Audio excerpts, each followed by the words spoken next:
Hello and welcome to Noggin Comics. And today's episode is a comic haul that is mostly dollar books or less than $5 at other comic shops.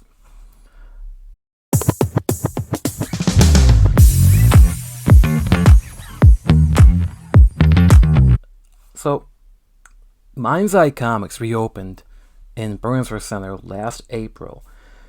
And we haven't really spent much time there. We've been in there a few times. But recently, Eric decided to put on a dollar comic sale. All books, all comic books. Didn't matter if it was new, old, $100 worth, whatever. If you found it, it was $1. And we heard the story that some people found huge books in the collection. We heard Something Akin to Children #1s were in there. First appearance of characters. So, we had to go. Despite us working with Mind's Eye for a long time, last year we haven't spent much time with them, and finally decided to go to the shop and actually spend money on these books. Now, before we dive into these books, we have to discuss Mind's Eye Comics, and the reason why is it's in a mall now, and that may deter people from going. And luckily, Eric has gotten 2 spaces now. He's got one giant space that's cut into 2 because of mall setting. But the nice thing is that for the comic readers out there and comic collectors, Eric has decided to continue to run a dollar sale on comic books, or a discounted price on these comic books. So if you're in the Minnesota area and if you're in Burnsville, stop by Burnsville Mall or Burnsville Center to pick up dollar comic books. You never know what you're going to find, and this haul is going to indicate what you can find in those dollar bins at Mind's Eye Comics. That being said, these first 2 issues are not from Mind's Eye Comics. They're from Issues Needed in Apple Valley. First one is a Gold Key Comics, and a series that when we first started collecting, I ignored. I never picked up. I didn't care. Now I care, and it's Ripley's Believe It or Not. I believe this is issue 4. Gold Key doesn't show you what number they are, but hey, that's okay. We read the comics and collect them. This comic is grotesque. It's gruesome, and I couldn't say no to it. It's from 1967. And, I kind of want to get all these Ripley Believe It or Not comics, as they're pretty cheap, which is nice. Now, a series that I'm trying to finish, but has comics that are way too expensive in it. So I find another cheap comic, another cheap whole filler for this book, and that's Tomb of Dracula 28 from 1975. Now, funniest thing is if you watch a couple of videos, we tend to always buy the same Tomb of Dracula covers, because I always forget that we have them despite using the ZOZ app on every time I go shopping. For some reason, I just can't say no to Tomb of Dracula covers. This next comic is from a series that Nora read, and it's kickstarting the dollar haul that we have from Mind's Eye Comics. Maybe in the future we can sit down with Eric and discuss future plans for the shop. Talking to Eric before filming this, he mentioned that Mind's Eye Comics will be having artist showcase where artists come in there selling the art, talking to people, teaching mall girls come into the shop. They can be taught comic books. That's kind of what Eric's been wanting to do. And he's at a few shows. He's going to be at the Uncanny Experience, Fall and Spring Con, and I believe Twin City Con. And there is a show a week from filming this, actually, April 19th, I believe. It's called Twin Cities Vintage Fest at the Mall of America. And that is another place you'll be able to find Eric selling these comics. And maybe they're all going to be $1. So after that long spiel, let's dive into these. This is a series that Nora read that I haven't, but I've always liked the cover. It's a great character too, and that's Black Panther 11 from February of 2006. And then these next three, I'm just going to show off all together. They're the Grimm's Ghost Stories. I believe we had this cover already, but for all these for $1 at Mind's Eye, we had to pick them up. We love horror comics, and especially Gold Key. That's something in the future we can be hunting. I can guarantee it. We're at C2 this week, and I won't be surprised if we're hunting Gold Key comics. Now this kicks off a little tiny What If collection we got. And this is What If featuring Wolverine. Enemy of the State. Next one is What If Jessica Jones had joined the Avengers.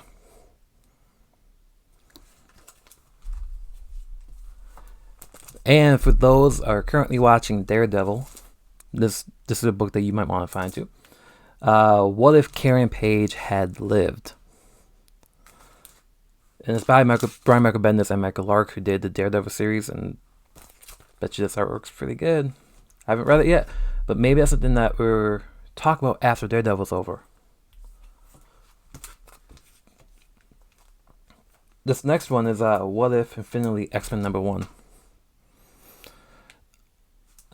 I was kind of surprised then to find out that we didn't have these books in our collection. We buy a lot of What Ifs. Every time I see them, if they're cheap, we pick them up. But I don't believe we had any of this, series from the 2007, 2005, 2015. We didn't pick these up, so I was shocked to find these. And keeping in line with getting whole collections in this $1 comic haul, Mechanics, I think that's how you pronounce it. It's an X-Men story, but we got all 6 issues of this for $1 each, and it's written by Chris Claremont. I have no clue what the story is about, but with it being in the X-Men universe and Nora and I being huge X-Men fans, we had to get this. And then staying with X-Men, this was one of the first X-Men or first Wolverine series I remember buying at a place called Uncle Sven's. Shut down, but it was in St. Paul. And it's Savage Wolverine. We never had issue 1. We have all these miscellaneous covers from when we started collecting. But this is a very cool Frank Cho cover. This next one was simply bought because of the cover. But we are fans of the character. And I'm a fan of Greg Horn. I love Greg Horn's artwork. And that is She-Hulk #10. It was this, B-grade horror film aesthetic cover. And this is amazing.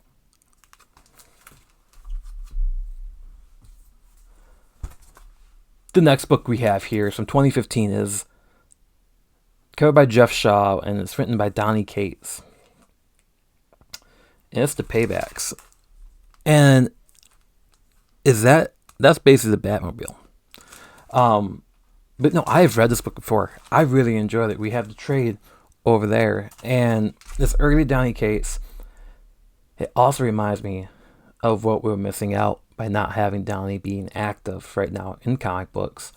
Because this is a fun story, and Donny was let's just be honest, he might write again, but he's a very crazy, ideal writer that can create great stories. This next one is Madame Xanadu #1. This is a character that needs more love. I think we have this in trade too, the Doug Ragnar series. But Madame Xanadu, issue 1 for $1. I don't think it's worth much either, but still, had to get it. I mean, we wanted to support Mind's Eye as much as possible, and finding 60 books for $60, you gonna complain about that? This next cover is Ghost Racers #1. Ghost Rider is a character that I want to collect more of. But unfortunately, I'm always looking at covers that are too expensive. And I believe that when you see a Ghost Rider book for $1, it's best to pick it up. A funny thing about our collection is I like holiday specials. I like, books that are based on Christmas time. And every Christmas I want to post all these comics on Instagram. And this is from 2007. And this is a Marvel Holiday Special.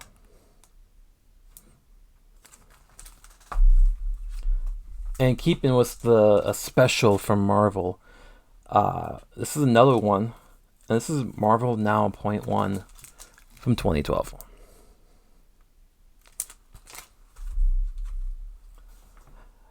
And earlier in the video I mentioned that we've gotten books that we've already had in our collection. And this next one, I totally forgot that we had. I mean, obviously that's why I bought it. But for some reason, I didn't even know this comic existed, and it was in our collection. And this is Marvel Team Up, #7. Batman Marv Wolfman with Blade and Spider-Man. Like I said earlier, you gotta look at that ZOZ app while you're buying comics. But to go back to X-Men again, this is Wolverine, the bestseller is from 2011, and it's got Brian Hitch artwork, so that made me get it. It's not great. I'm looking at it right now, and I can't complain. It was only $1, but I do. It's pretty damaged at the bottom. But hey, no, it's a real copy, and it's Wolverine. We could probably get it probably tomorrow. Well, no, not tomorrow. It could be in C2E2. Next one is Hardware 21 from 1994. Milestone is a part of DC history that I've always enjoyed. I always found myself buying Static #1.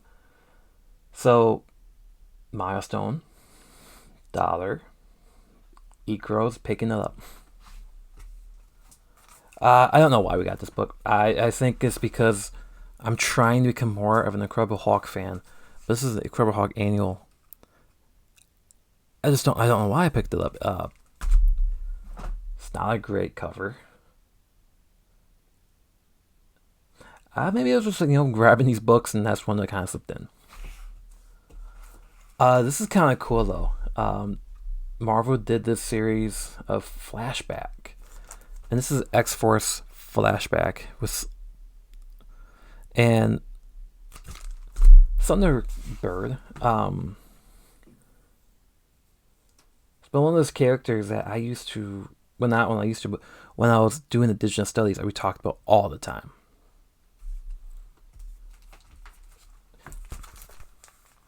You're not gonna pass these up. And surprisingly, I don't know if I can call myself a comic collector because we didn't have these comics beforehand, or we did it one time when we sold them. But everyone has these books in their collection.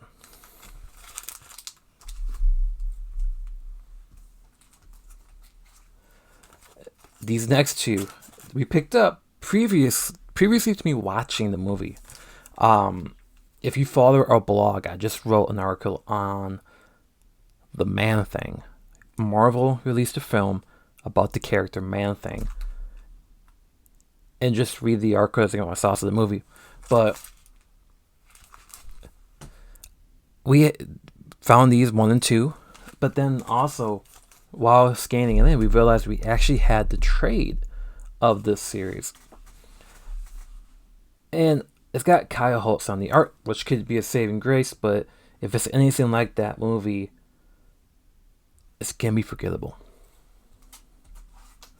Um, Now going to characters that I want to know more about. Not Gen 13, but Gen 13 is in this comic. But as Gen 13 Fantastic Four #1. We haven't read much Gen 13, but trying to be more Fantastic Four, and that last issue that recently came out from the ongoing, it got me emotional, and I had to ask people what's their favorite Fantastic Four run. So I'm gonna ask that here. What is your favorite Fantastic Four run or comic book that you would recommend to new readers?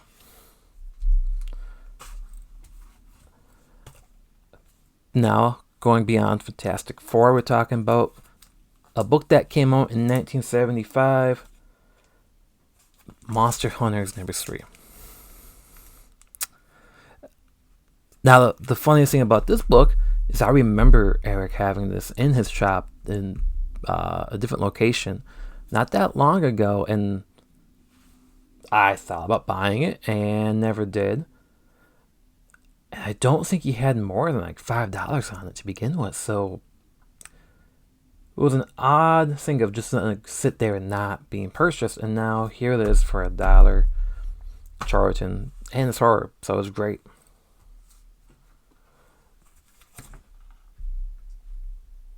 Now this is from a collection of books that we've been finding ourselves buy often recently, and I think it's because of being involved with the Uncanny Experience. But X-Men, the movie prequel, Wolverine. And you're gonna realize later on, I think in part 2 of this, that Friday Needs for $1 was like my kryptonite. And then staying on the X-Men series, this is from 1995. It's Uncanny X-Men 322, Juggernaut. This was in our pile. It says for $1, so I added it. But this wasn't from Mind's Eye Comics. This was actually from Half Price Books, which is not far from Mind's Eye Comics now. This is a 2-part series, and 2 teams I really like. And if you haven't, I've been saying X-Men a lot, so it's X-Men related still. But this is X-Men and Alpha Flight. It's a 2-part series. Want to know more about Alpha Flight? Want to continue reading X-Men? So maybe soon we'll be actually talking about these type of comics on the show. And for the last book of this part 1 of the Mind's Eye Dollar Haul is Jonah Hex 34 from 1980. Which, once again, this was not a dollar book. Actually, it was a dollar book. This is too, but I remember just bringing it for $1. But yeah, Jonah Hex, Santa Claus. Yeah, that was an easy buy. But thank you for tuning in to part 1 of the Mind's Eye Comic Haul. Part 2 is going to be released probably in a week. Let me know. Have you stopped by the new location? What you think of it? And like I asked earlier, what Fantastic Four comic would you recommend to a new reader? But until then, see you at the comic shop.